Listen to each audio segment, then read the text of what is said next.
Buenas tardes, amigos de Coloquios con Jacqueline Malagón. Este domingo de nuevo estoy con ustedes pensando en todo lo que puedo traerles que pueda ilustrar a las familias, a los profesionales, a todos los que de una u otra manera tienen preocupación por el futuro de nuestro país. Futuro que tenemos que pensarlo, un futuro como nación. Ese futuro como nación tenemos que verlo enmarcado en las nuevas generaciones que se forman a la luz de la educación. Entonces, este programa no es exclusivamente de educación, ustedes lo saben porque he traído personas que hemos hablado de otros temas, pero no sé si ustedes lo notarán, a la larga o a la corta, en cada tema que tratamos, de una u otra manera hay un mensaje de educación. Y ese es el propósito del programa de Coloquios con Jacqueline Malagón. Hoy les tengo una persona de la que he hablado en muchas ocasiones con muchas de las personas que hemos traído al programa. Siempre les he mencionado a la doctora Ansel Sheker. Ansel está graduada, tiene un PhD, un doctorado en Administración de la Educación con una concentración en Análisis de Políticas Educativas en la Universidad de Albany y tiene una maestría en Ciencias Sociales con orientación en Educación de la Facultad Latinoamericana de Ciencias Sociales, conocida como Flaxo, en Buenos Aires, Argentina. Su licenciatura la hizo en Educación Inicial en la Universidad Católica de Santo Domingo. Hoy en día, Ansel, que es una maestra, es una profesora universitaria, ha desempeñado diferentes cargos de gestión en el Ministerio de Educación, ha sido directora general de Educación Básica de 2001 a 2004 y desde el 2010 hasta el año 2022 ocupó la posición de directora de Evaluación de la Calidad. Yo recuerdo cuando estaba con las pruebas nacionales, yo estaba defendiendo que no se quitaran las pruebas de octavo grado, como he defendido que no se quiten las de cuarto grado de secundaria, de bachillerato. Y Ansel anunció que se iban a cambiar y la modalidad que se iba a poner, que eran diagnósticas. Yo pensé, pero ¿cómo Ansel va a hacer esto? Pero no es posible, yo creo que se estudia o cuando hay promoción se puede lograr mejores aprendizajes. Y Ansel me llamó a su oficina. Y la verdad es que a mí nunca se me va a olvidar esa reunión con Ansel. Cómo ella me convenció de que la prueba diagnóstica tenía tanto valor como la prueba de promoción. La diferencia entre una diagnóstica y una prueba de promoción, para aquellos que no conocen los intríngulis de educación, es que la prueba de promoción es para pasar de grado. La prueba diagnóstica es para decir cómo está el aprendizaje de los niños y nosotros los tenemos, o Ansel lo organizó, de manera que hay no exactamente un ranking, sino categorías que están identificadas con los niveles de desarrollo socioeconómico de los muchachos, según los quintiles, y después los resultados de las pruebas son satisfactorias, o son buenas, o son mejorables, o son no satisfactorias. Entonces hoy les traigo como un plato fuerte a la amiga, a la maestra, a la especialista y a la hoy viceministra de Asuntos Técnicos y Pedagógicos, la doctora Ansel Sheker, nuestra querida Ansel. Buenas tardes, Ansel. Encantada de tenerte aquí. Me da trabajo traerte, porque a ti no te gusta mucho la prensa, pero te agradezco muchísimo que hayas querido venir, porque es que tenemos que hablar de las cuestiones pedagógicas que están en tus manos. La gente quiere saber, porque se dice que no están aprendiendo, que la educación no es de calidad. Es verdad, queremos más calidad y queremos que haya más aprendizaje, pero en inglés hay un refrán que dice it takes time, y eso significa que toma tiempo, y la educación es en la vida posiblemente lo que más tiempo toma. Entonces yo quiero que tú nos hables de lo que tú estás haciendo y de cómo tú ves el futuro a la luz de las estrategias que se están siguiendo y lo que desde el ministerio se está haciendo. Bueno, primero, buenas tardes, una alegría compartir este espacio contigo, aquí Coloquios con Jacqueline Malagón, como ya mencionaste, una gran amiga y realmente alguien de quien yo he aprendido mucho. No, Así yo que soy la que aprendí de ti. Y muy honrada de estar aquí en esta tarde. Bueno, la educación, creo que todos sabemos, es la clave, ¿no?, para el desarrollo de nuestro país y para el desarrollo de cada persona. Y nosotros tenemos un gran desafío en República Dominicana de mejorar la calidad de la educación, la equidad. Y en ese sentido, pues se han hecho distintos esfuerzos para ir avanzando en algo que, como ya mencionaste, es a largo plazo, es un proceso, pero que tiene que ser un proceso sostenido para realmente poder ver mejores resultados como los que todos aspiramos. En ese sentido, desde el Ministerio de Educación y en la responsabilidad que tiene el área de servicios técnicos y pedagógicos, y sé que luego podemos abundar un poquito más en eso, hemos revisado el currículum. El currículum es determinante porque es lo que define qué se debe enseñar y aprender. Entonces, hemos hecho una adecuación curricular para actualizarlo. Hemos trabajado en un sistema de evaluación que esté más acorde a ese currículum y a las características del estudiantado. También hemos trabajado en dotar de más recursos de aprendizaje, libros de texto, material didáctico, tecnología, para facilitar la labor de enseñanza-aprendizaje. Y también hemos trabajado en lo que es la formación continua de los docentes, sabiendo que uno nunca deja de aprender y siempre hay que mejorar. Y específicamente también tenemos programas particulares con énfasis en los que se han determinado como prioridades del sistema. Por ejemplo, la política nacional de alfabetización en la etapa oportuna, que desarrolla un programa para asegurar el aprendizaje de la lectura y la escritura en los primeros grados. Y ya esa tú la tienes, o ustedes la tienen en todas las escuelas primarias. Sí, porque el año pasado recuerdo que tuve la dicha de entrevistarte y en ese entonces eran unas 1.500 escuelas que estaban. Ya en este año escolar tienes todas las escuelas primarias. Exacto, ya todas están con y todas tienen libros. Con el programa, todas tienen libros y todas tienen el programa. Estamos desarrollando el programa Con Base, se llama, y están teniendo la formación y las guías, los docentes, para trabajar en lo que es lectoescritura y matemática en esos primeros grados.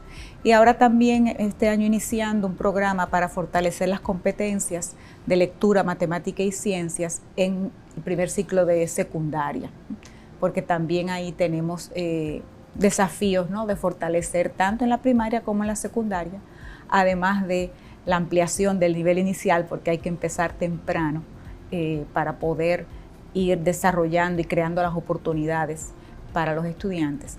Y esas son, pues, políticas prioritarias, además de poder, hemos identificado áreas donde queremos hacer énfasis para ver el desarrollo educativo también en su contexto social, ¿no? Y por eso énfasis en el trabajo con la educación del medio ambiente, con la educación vial, con el que la escuela esté abierta al desarrollo de deportes, de cultura, en fin, que los jóvenes se sientan atraídos por la escuela y que le vean sentido a lo que aprenden, y de esa manera pues vamos aportando a un desarrollo sostenible. Entonces, son muchos trabajos y programas que yo te oí el otro día en una reunión, no tuve la oportunidad de dirigirme a ti, luego preguntarte, que estabas hablando del tema de los valores, estabas hablando de dos temas que son acuciantes en este momento en la escuela. Uno era el embarazo del adolescente y el otro era el tema de la violencia. El tema de la violencia en el Senado estamos muy preocupados. Las dos comisiones de educación, yo siempre te comento cómo van las cosas en el Senado, en cuanto a, me refiero a lo que se habla que tiene que ver con el currículo, con los programas, y la verdad es que estamos muy preocupados con el tema de violencia. Inclusive hay un par de senadores, el presidente de la Comisión de Educación, el senador Julito Fulcar y el senador Félix Bautista, que han decidido emprender un programa conjunto para hacer que se haga una ley que le llaman una ley de cultura de paz. Pero ya tú tienes programas de cultura de paz. O sea que esta ley a ti te va a venir bien, porque va a ser como ampliarte, va a ser como magnificar el alcance de eso, pero ¿hasta dónde llega el tema de la violencia que tenemos hoy en día? Yo sé que tú recibes todos los informes de que si un muchacho pellizca a una muchacha, de inmediato lo reporta, pero ¿cómo tú ves eso? ¿Cómo está creciendo? ¿Está controlado? ¿Está decreciendo? ¿Cómo está el tema? Mira, realmente la escuela es un reflejo de la sociedad y entonces vamos a ver en la escuela lamentablemente episodios de violencia, donde vemos estudiantes, a veces entre estudiantes y profesores inclusive, que no hay esas estrategias de comunicación, de resolución de conflictos y se incurre en violencia. Y hemos visto varios episodios de violencia con los estudiantes e inclusive de agresiones fuertes, hemos visto inclusive violencia sexual. Y realmente, aunque son pocos casos, pero como yo siempre digo, uno ya es demasiado. Ya, entonces, es demasiado y lo hace la prensa y lo magnifica. Y además las redes lo multiplican. Y definitivamente es un tema muy importante y tenemos el programa de Cultura de Paz.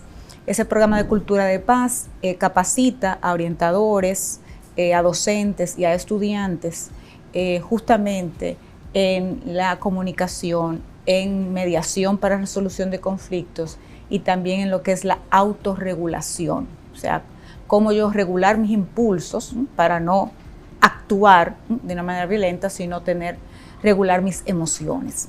Son una serie de talleres que se dan con ese objetivo. También es importante señalar que actualizamos las normas de convivencia en los centros educativos para que estén de una manera más clara esas normas. Y ha mejorado el clima organizacional. Clima escolar que tiene que haber, armónico, y es un trabajo permanente. Tenemos ese programa de Cultura de Paz y también es importante señalar, de hecho hace unas semanas el país estuvo representado en lo que fue el primer Congreso Mundial para la Eliminación de la Violencia contra la Niñez.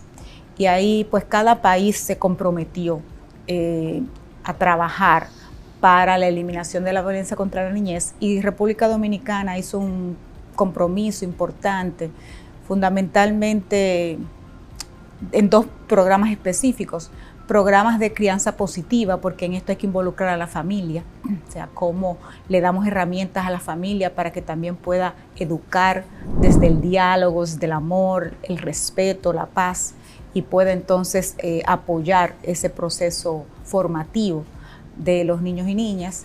Y también ahí planteamos el tema, tú lo mencionabas, de educación sexual integral en valores, lo que es la prevención de los embarazos, la prevención de uniones tempranas, también el darle herramientas a los estudiantes para poder tomar decisiones sabias, para prevenir abusos.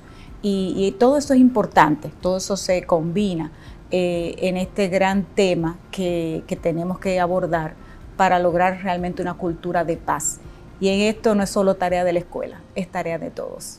Tarea de todo, incluyendo la familia y la sociedad. Sí. A mí me preocupa mucho y no quiero que el país, la familia que me están escuchando, los mismos maestros que nos están escuchando, se preocupe más allá de lo que voy a decir, que no deja de tener alguna connotación de preocupación o de hasta gravedad, porque yo sé que de la oficina de ANSEL, yo he estado en esas reuniones, han salido instrucciones muy precisas de cómo manejar situaciones para disminuir o evitar. A veces no me gusta usar la palabra evitar porque es difícil evitar las cosas. Lo que uno debe tratar siempre es de disminuirlas. Y me refiero, Ansel, cuando estaban hablando de los pleitos entre maestros. O sea, yo vi las estadísticas, las publicó Diario Libre el año pasado y daba a conocer, lo menciono porque salió a la luz pública, si no, no lo mencionara. Pero lo menciono porque yo sé que en esa reunión donde estábamos, tuviste instrucciones muy precisas de cómo debía manejarse eso. Eso se ha reducido del año pasado a este año. Yo no he visto las estadísticas de este año. Sí, bueno, nosotros, claro, este es un año escolar que tiene unos pocos meses de iniciado, pero hemos trabajado también este tema de cómo manejar los conflictos y cómo tener una actitud de diálogo. Eso es lo que recuerdo. De diálogo. También el tema, volviendo a los estudiantes, de tolerancia cero cuando estamos hablando de acoso, cuando estamos hablando de ciertas violencias, pero con los adultos, con los docentes, con docentes y directores, que es muy importante realmente el diálogo y el trabajo de las emociones. Nosotros hemos visto, y no es un tema solo de la escuela, de los docentes, lo que se refiere a la salud mental. Después de la pandemia, los temas de salud mental han aumentado. Están en la prensa todos los días. No podemos ignorarlo. Ha habido un aumento de ansiedad, de depresión, de sensación de sobrecarga. Y la tarea docente no es fácil. Entonces hay que trabajarlo, y por eso dentro de orientación en psicología, además de los talleres a los estudiantes, trabajamos con los docentes. Y de hecho se abrió ya el año pasado el CAPEN, que es el Centro de Atención Psicoemocional, que se pensó dirigido a la comunidad educativa, fundamentalmente pensando en los estudiantes, pero hemos atendido más docentes que estudiantes. Y es justamente para darle un apoyo en lo que tiene que ver con la salud mental, lo que tiene que ver con las habilidades socioemocionales a los jóvenes y a los docentes. Y también recordarás que hay un código de ética también que se hizo el año pasado para las relaciones de los estudiantes con los docentes. En fin, que hay varias acciones en marcha para trabajar este tema, pero como digo, es un tema que trasciende la escuela, y por eso digo que es una labor de todos, de la sociedad y de otras, y es que es multisectorial. O sea, un tema de educación, un tema de salud, un tema de los medios, y todos tenemos que aportar en ese sentido. En el tema de la salud mental, a mí me tocó en el Senado conversar o dar unas explicaciones de lo que yo entendía que estaban hablando, un grupo de especialistas, sobre el tema y hablaban de los que estaban ya en una edad avanzada, que estaban en la cárcel, que estaban en hospitales psiquiátricos, que estaban metidos, que sí, en drogas, que estaban metidos, que eran feminicidas, lo que más había. El tema principal eran los feminicidas. Cuando me preguntaron qué yo pensaba, yo les dije, pero miren, es que ustedes están todos concentrados en cómo remediar. Y yo como maestra tengo que pensar en cómo prevenir. Y yo estoy convencida, y sé que tú tienes estudios en esa área, de que en la escuela, a los 4, 5, 6, 7 años, el niño da una señal de que podría ser agresivo, una señal de que es un niño retraído, es una señal de un niño que puede tener una condición, hasta puede ser autista y no se había detonado. ¿Cómo estamos nosotros manejando eso? Eso es la Dirección de Orientación y Psicología, ¿verdad? Con la licenciada Francisca de la Cruz. Sí. Pero estamos formando, la pregunta es, ¿estamos enseñándole a los profesores cómo detectar esas señales? Porque si tú coges al niño y lo encuentras y te das cuenta que ese niño tiene el potencial de desarrollar un problema serio, y todos en la escuela acuerdan que efectivamente el niño está dando unas señales preocupantes y se llama a la familia, siempre hay que llamar a la familia. Esto es más responsabilidad de la familia que de la escuela. Esa es la opinión más generalizada. Y la verdad es que me preocupa porque pienso que quizás no todos los profesores tienen la formación para identificar esos casos y actuar a tiempo. Sí, y eso también se relaciona con la política de inclusión y todo el área de educación especial también, porque ciertamente podemos percibir un niño agresivo, pero probablemente ese niño tal vez lo que tiene es un déficit de atención o una hiperactividad, o está dentro del espectro autista, en fin, tiene algunas condiciones que si no lo sabemos y no tenemos las intervenciones adecuadas, pues no vamos a poder ayudarlo a tener otras estrategias de comunicarse. Y eso es importante. Ahí tenemos un gran trabajo que realizar, pero lo importante es que hemos ya conformado esa mesa desde educación inicial, porque como bien decía, los estudios muestran que en los primeros 5 años, los primeros 7 años, se forman, es una etapa crucial, porque es donde se forman inclusive las sinapsis principales del cerebro.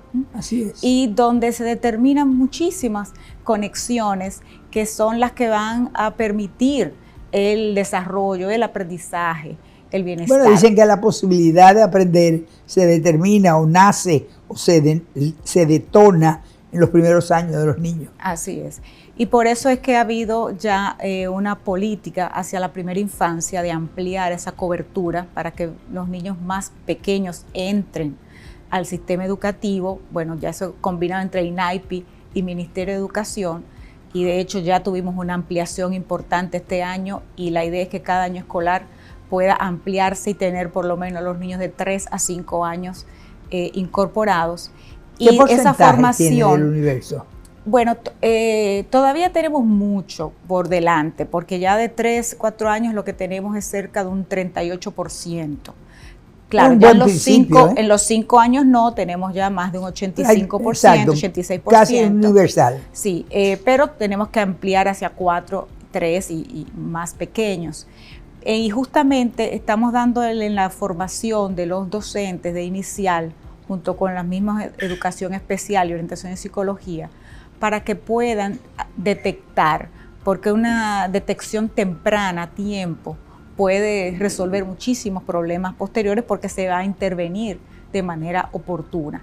Entonces, estamos justamente a través de los centros de atención a la diversidad pudiendo darle herramientas para que puedan detectar y puedan referir y podamos evaluar psicopedagógicamente a los niños de manera de poder tener una intervención adecuada. Todavía sigue siendo un gran desafío en el país. Sí, y a mí me preocupa que estando permanentemente en la prensa, estando permanentemente sobre la mesa, no necesariamente la orientación que en muchos casos se sigue es la que estamos hablando, de la prevención a través de identificar, a través de la señal. Yo le llamo la señal. La señal y la presencia de la familia.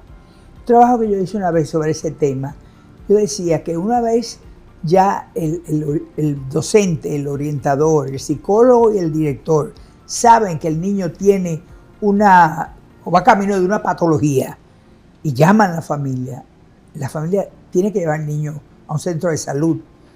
Y habíamos hablado de que posiblemente se iban a crear unos 300 centros de salud cercanos a periferias donde había varias escuelas.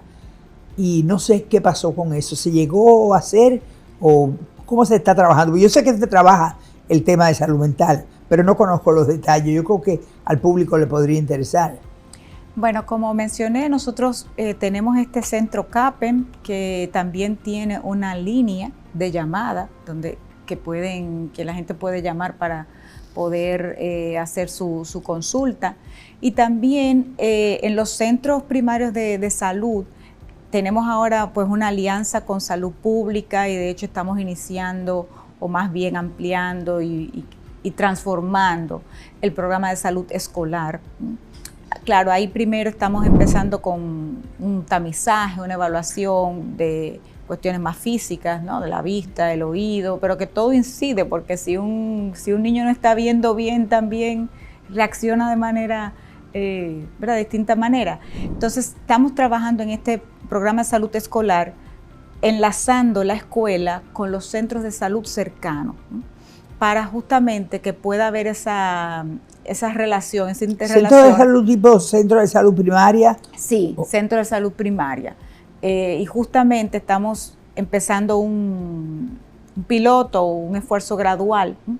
Para crear los protocolos de manera de asegurar que cuando la escuela detecta y se hace una evaluación y refiere a algún centro, realmente la familia vaya, reciba la atención y se pueda retroalimentar. O sea, entonces estamos fortaleciendo esa conexión entre educación y salud, que es clave.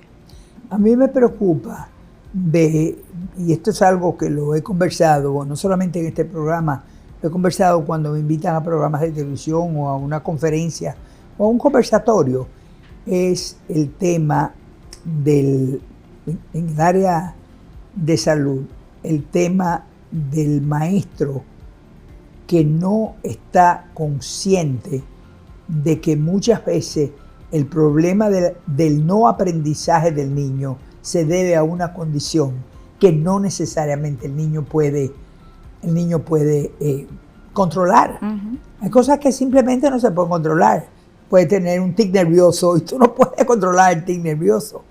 Y hay niños en las aulas, como hay maestros, que ojalá todos los maestros fueran así, que te dicen al final de un año escolar, manejando niños de 4º grado, que cuando terminan el año escolar, imaginarás a qué me refiero, y cuando termine el año escolar, le dicen a la familia, este niño va a tener esta característica, va a hacer camino de esta manera, a los 21 años va a tener tal cosa, va a ser un padre de familia de esta naturaleza. Pero tenemos que tener maestros que puedan hacer eso permanentemente. Y me preocupa, yo sé que lo hemos hablado muchísimo, me preocupa el tema de cuando vienen de hogares disruptivos o de hogares donde mamá no es mamá, papá no es papá, pero mamá y papá están juntos y no sé quién es mamá ni sé quién es papá, y hay unos niños y no sé quiénes son. Me refiero a los hogares que los hay. El estudio de la conducta cívica nos dio el cuadro de esos hogares. Entonces, ese niño que llega, y generalmente llegan con la cara triste a la escuela, que necesita una atención especial. Cuando hablo con los maestros, yo sé que tú haces muchísimo énfasis en eso, y Francisca de la Cruz también, que es la directora de orientación y psicología, está haciendo énfasis. Estamos todos haciendo énfasis. Y es que el maestro, antes que empezar a enseñarle el contenido de una asignatura, le abra los brazos para que el niño se sienta acogido. ¿Cómo podemos hacer eso? ¿Cómo podemos hacer que todos los maestros se den cuenta que el niño tiene que sentirse querido, tiene que sentirse acogido, tiene que sentirse amado, para entonces poder, wow, qué bien me siento, disfruto el aprendizaje? ¿Cuándo vamos a llegar a eso? ¿Cómo vamos a escoger ese maestro? ¿Cómo lo vamos a formar? La gente dice que el Ministerio de Educación que forma maestro y que no lo forma bien. El Ministerio de Educación no forma maestro. Estoy cansada de decirlo. El Ministerio de Educación no forma maestro. El Ministerio de Educación define el perfil del maestro. Y ese perfil del maestro incluye o está relacionado íntimamente con los contenidos curriculares. Porque hoy en día las universidades preparan para inicial, preparan para primer ciclo primario o segundo ciclo de primaria o primer ciclo de, bueno, no primer y segundo ciclo de secundaria, sino las especialidades en secundaria, biología, física, química, matemáticas, ciencias sociales, que ya tienen un approach, un enfoque diferente.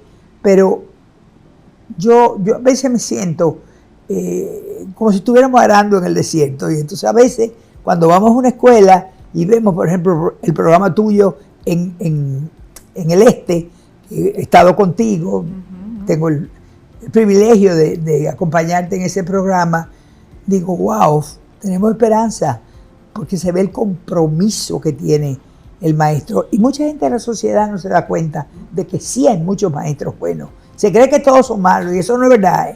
Los hay que no son buenos, pero los hay también que son buenísimos. Así es, yo creo que y siempre tenemos que tener esperanza, y realmente hay muchos maestros comprometidos, dedicados, que dan ese amor y ese afecto que necesitan los niños para su desarrollo y para aprender, porque es verdad que un niño que recibe violencia, que se siente carente de afecto, va a tener dificultades de aprendizaje y dificultades hasta en su salud. Entonces, por eso es que hay que verlo de una forma integral. Y de ahí, como mencionabas, que ese perfil del docente tiene que abarcar desde competencias profesionales pedagógicas, conocimiento de la disciplina, de lo que va a enseñar, pero también ese componente ético y afectivo y socioafectivo para poder relacionarse con sus estudiantes, relacionarse con las familias y poder lograr el máximo desarrollo y el talento, ¿no?, de esos Vamos a seguir hablando de eso en la segunda parte de este programa. Amigos, vamos a una pausa comercial. No se vayan, esto se pone bueno y seguiremos con ustedes. Denos una pausa. Aquí estamos, amigos, de nuevo en Coloquios con Jacqueline Maragón, la maestra que todos los domingos a las 2 de la tarde tiene la cita con ustedes para hablar de cosas que como familia, como profesionales, como trabajadores o como estudiantes, ustedes deben estar imbuidos de esos conocimientos, de esas experiencias, porque en la medida en que uno más aprende, la vida tiene mejor sabor. Estamos con la doctora Ansel Sheker. Ha sido un placer estar hablando con ella en el primer segmento de este programa. Y ella terminaba el primer segmento hablando de los valores y de cómo había que hacer posible que el docente entendiera lo que significa para el niño el sentirse amado o el sentirse acogido. Yo quiero preguntarle a Ansel, en la formación del profesor, cuando ustedes definen, y digo ustedes porque yo no trabajo esa área, cuando ustedes definen el perfil del docente, ¿cómo ponen ese tema de manera transversal, de manera que tiene un contenido específico de asignatura? ¿Cómo se está manejando hoy en día? Bueno, desde el Ministerio de Educación, y es un trabajo que se hace en conjunto también con el Ministerio de Educación Superior, Ciencia y Tecnología, se define cuál es el perfil del docente que se quiere, tomando en cuenta el currículum que queremos desarrollar, ¿no? y el tipo de ciudadano que queremos formar.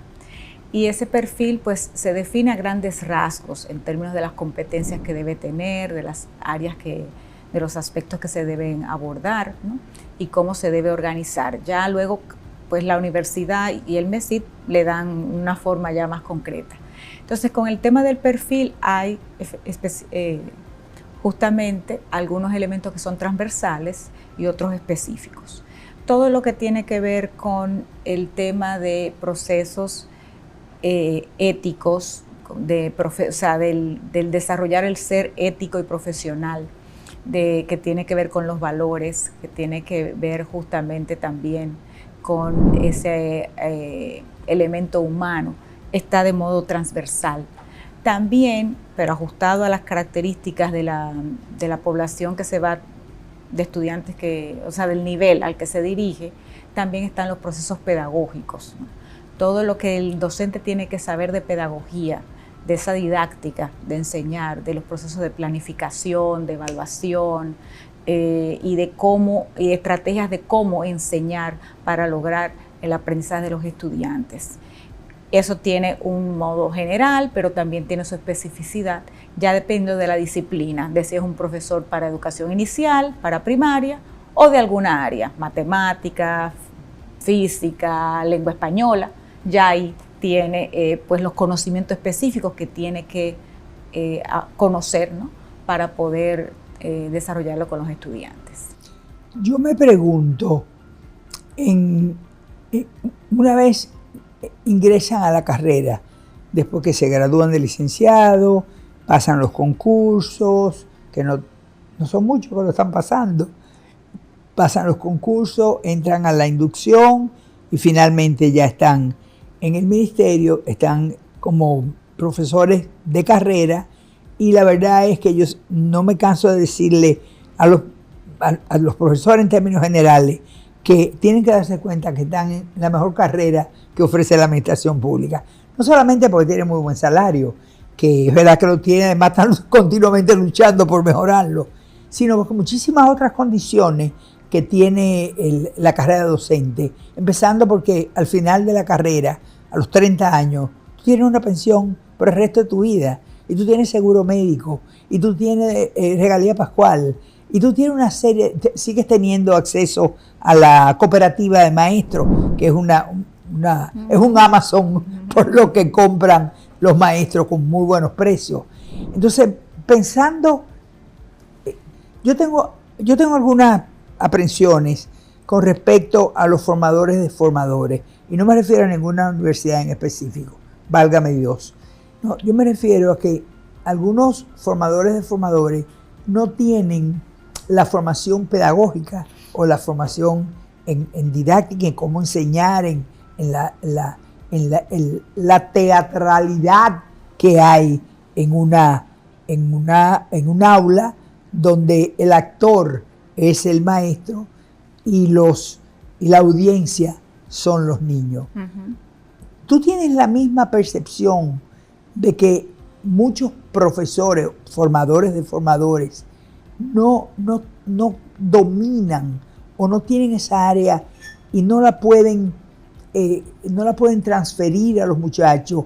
Y entonces cuando los muchachos hacen las pasantías, se encuentran muchas veces, no siempre, se encuentran muchas veces con centros educativos a los que van a hacer la pasantía que no tienen no exhiben las mejores prácticas. ¿Cómo podemos nosotros?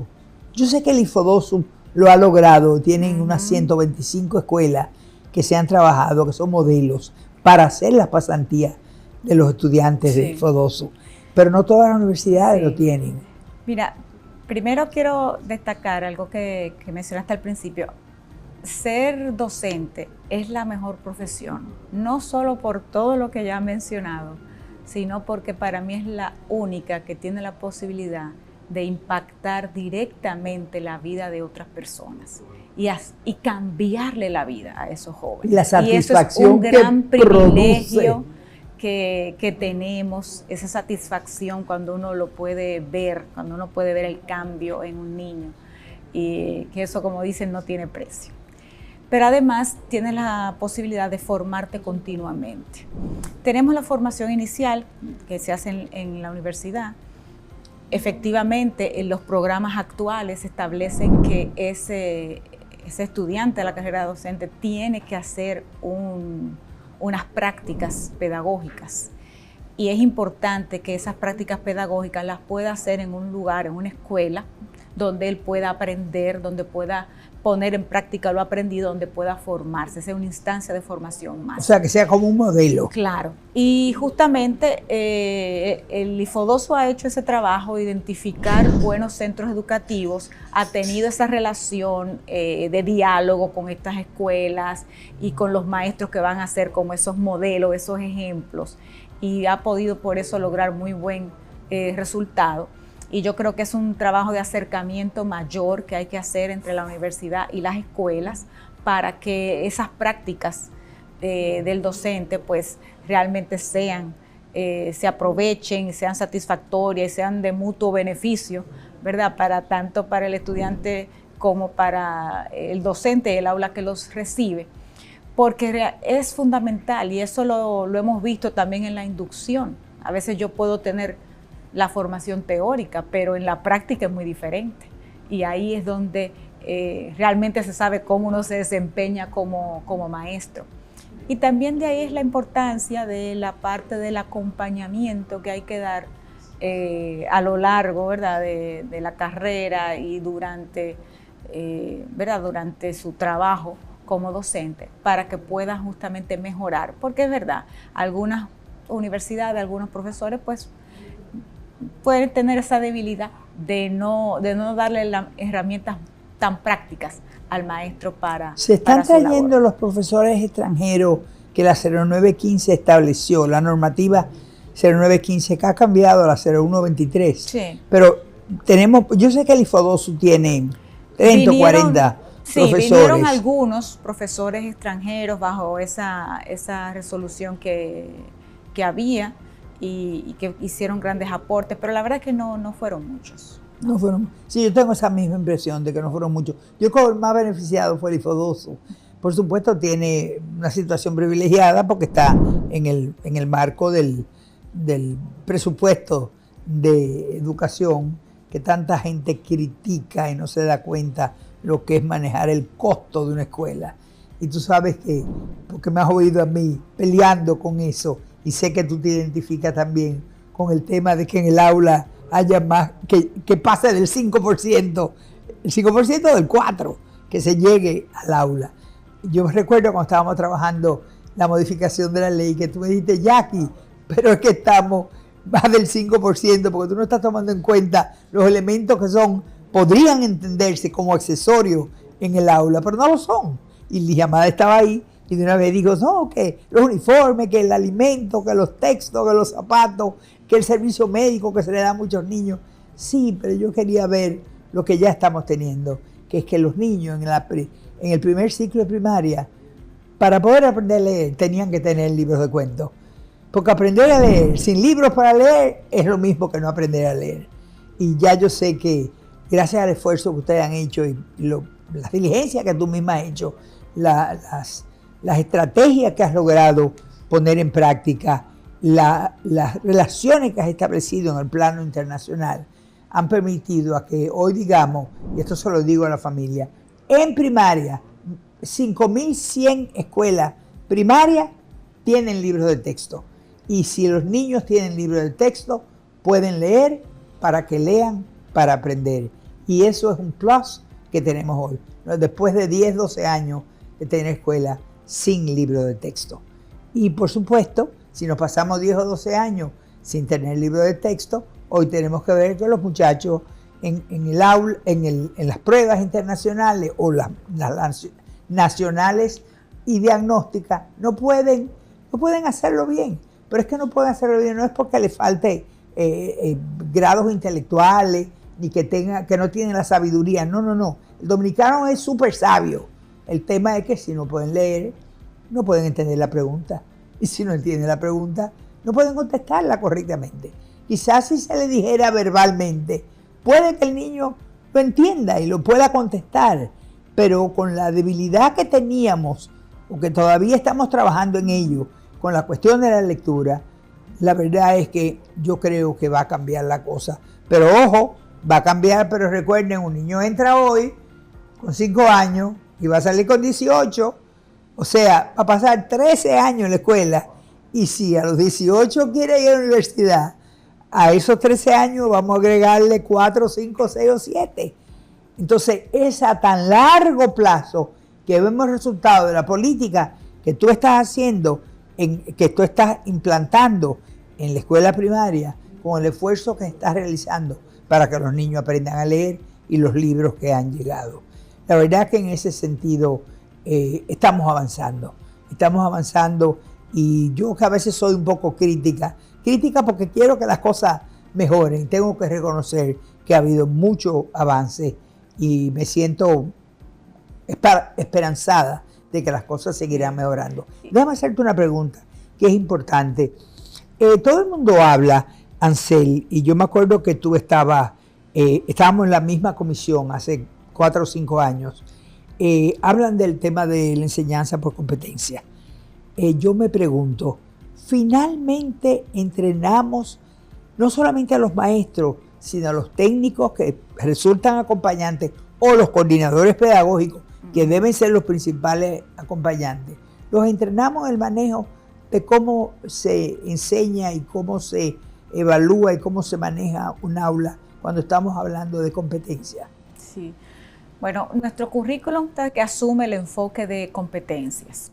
Establece estas competencias fundamentales, de ciclo, específicas. Pero para asumir esos cambios es muy importante la formación continua y el acompañamiento del docente. Nosotros, de hecho, ahora en el verano tuvimos y el verano anterior también, todo un trabajo con el docente para la formación, la capacitación, en la adecuación curricular, y que ellos puedan apropiarse de ese nuevo diseño y cuáles son los elementos para poder planificar tomando en cuenta esas competencias, desarrollar proyectos y cuáles son los elementos para poder evaluar una competencia. Y hemos tenido estos 2 años formando en ese sentido y acompañando, porque es un proceso. O sea, estos cambios no se dan de la noche a la mañana. Cuando hay cambio de paradigma, de enfoque, realmente al docente le cuesta, a todos nos cuesta. Y además a veces se dan malinterpretaciones. Hay gente que entonces dice así las competencias y se olvida de que hay contenidos, pero no, hay que trabajar contenidos como mediadores para lograr las competencias y también ese foco en que el estudiante aplique lo que ha aprendido. Ese foco en aprendizaje es fundamental, porque a veces él puede decir un concepto, pero si no lo ha comprendido, no lo puede aplicar en un contexto determinado, y ese es el énfasis. Entonces se hizo ese trabajo en verano. A través del INAFOCAN también se desarrollan distintos diplomados y cursos para trabajar el tema de competencias. Todavía nos falta, yo asumo ese sentir crítico de que es un proceso complejo y que todavía el docente necesita mayor acompañamiento y formación. Hemos formado a los técnicos primero para que puedan hacerlo, pero también es algo que tenemos que seguir fortaleciendo y que no se logra de manera inmediata. Yo creo que ha habido avances importantes en este último tiempo, pero tuvimos una adecuación curricular bien reciente, que también estamos en un proceso de apropiarnos todavía bien. Y te encuentras con gente que está alrededor tuyo, como esta amiga y esta amiga y esta asesora, que te dice, tengo que ir a una transformación curricular porque la velocidad a la que avanza la ciencia, la tecnología y el mismo daño climático nos está obligando a buscar una manera de hacerle frente a la vida. Es hacerle frente a la vida. Te quiero hacer una pregunta, porque usaste una expresión muy buena con respecto a los contenidos para convertirlos en competencia. En Escocia el año pasado hicieron un estudio y la conclusión de ese estudio fue que debía echarse para atrás y, en vez de estar enseñando por competencias, volver al aprendizaje en el que tú eres mucho más joven que yo, pero tú aprendiste en ese ámbito de aprendizaje, donde no se hablaba de competencia, se hablaba de contenido, se hablaba de conocimiento. La palabra era conocimiento. Pues bueno, los escoceses el año pasado hicieron un estudio muy, muy, muy riguroso. Todas las estructuras de ciencia para una investigación de esa naturaleza fueron cumplidas y llegaron a la conclusión de que the name of the game, el nombre del juego hoy en día, no debe ser las competencias, debe ser enseñar conocimiento. Y que aprender el conocimiento, tú lo dijiste, te da a ti la competencia. Tú que tienes un doctorado en este tipo de cosas, ¿cómo tú te sientes con respecto a esa posibilidad? ¿Tú crees en eso? Digo crees porque eso no se ha regado por el mundo. Yo sé que varios países nórdicos se hicieron eco. Sé que la Universidad de Harvard tuvo un grupo de la Escuela de Educación que salieron apoyando ese tipo de conclusión o de resultado de un estudio. No sé hasta qué punto ha llegado a América Latina. No he tenido la oportunidad de verlo, pero me preocupa porque eso nos va a reenfocar de nuevo en otra cosa. Eso va a pasar, Ansel, como el tema de los dispositivos cuando la pandemia, que el mundo entero se tiró a comprar tabletas, teléfonos, laptops, computadoras, y resulta que hoy en día en la primaria no debe usarse. En la primaria debe usarse. El maestro debe tenerla como una herramienta que entretiene al niño, que despierta la curiosidad del niño, que el niño disfruta el documental, la historia, el cuento, lo que sea que le pueden pasar en una pantalla. Pero ya decimos que el niño no debe tener en primaria, pero nos volvimos locos comprando, y no República Dominicana. Eso fue el mundo entero, el mundo entero. Entonces, si eso cambió, ¿puede cambiar, tú crees? Le pregunto a la profesional de ciencia como tú. ¿Tú crees que haya algún reverso con el tema de competencia versus conocimiento? Sí, mira, y por eso es la importancia de la investigación educativa, para no estar asumiendo modas, porque en educación se crean modas. Y por eso digo la relevancia de investigar y darle su tiempo a cada cosa. Ahora, ¿por qué surge la competencia? También por un agotamiento de un modelo que se entendía muy memorístico y que no le daba ese sentido de utilidad, de practicidad al conocimiento y de criticidad, y de, por ende, aplicación para la vida. Entonces, por eso le veo el beneficio al enfoque de competencia, porque desarrolla habilidades pensando en lo que se requiere para la vida, de acuerdo al contexto de cada quien. Pero sin duda, para desarrollar esas competencias hay que dominar conocimientos básicos. Y a veces lo que pasa en educación es que nos vamos a los extremos. Y esto es lo que genera luego estas reacciones. Evidentemente, nosotros hemos tratado de cuidar de que se entienda que el contenido tributa al desarrollo de la competencia, es un mediador para el desarrollo de la competencia, no se elimina, porque yo tengo que tener conocimientos básicos para poder desarrollar una competencia. Y yo creo que esto es importante tenerlo en cuenta, porque si no se van a producir estas reacciones de todo o nada. Y no, en educación no es todo o nada, no es todo competencia, todo conocimiento. Nosotros tenemos que ver ese equilibrio y ese proceso. Y sin duda ha habido una reacción con el tema de competencia, porque es verdad, solamente puedes llegar hasta cierto límite si no tienes unos conocimientos y no tienes unos contenidos que te permiten creativamente seguir desarrollando la competencia, ¿no? Y cómo eso es base o fundacional para esa adquisición y ese desarrollo de competencias. Yo me pregunto a veces cuando oigo que hablan del tema, y me refiero a docentes o a familias de cierto nivel educativo, yo me pregunto si realmente entienden lo que significa ser competente, porque la vida exige, de una u otra manera tenemos que irnos a la vida productiva, porque para comer, para vivir, tenemos que producir. Entonces la escuela te prepara. Y cuando hablamos de competencia, yo le digo a los docentes que a veces me dicen que no entienden bien lo que es eso, yo le digo, no, pero es que piense que ser competente significa que puedo hacer algo. ¿Que puedo hacer algo? Tú vas a una fábrica y eres competente en el manejo de una máquina, pues tú tienes una competencia para manejar la máquina.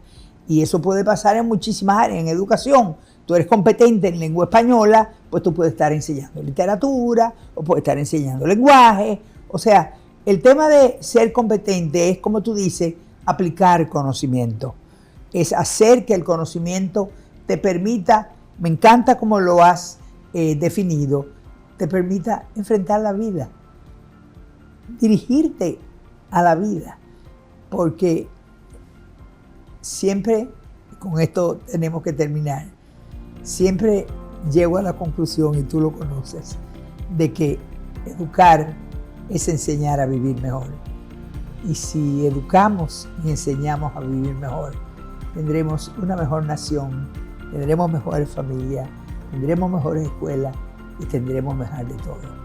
Así es que ustedes que me oyen, que oyen a una persona del bagaje intelectual de la doctora Ansel Sheker, quédense hasta el domingo que viene con esta idea. Siempre educar es enseñar a vivir mejor. Hasta la próxima.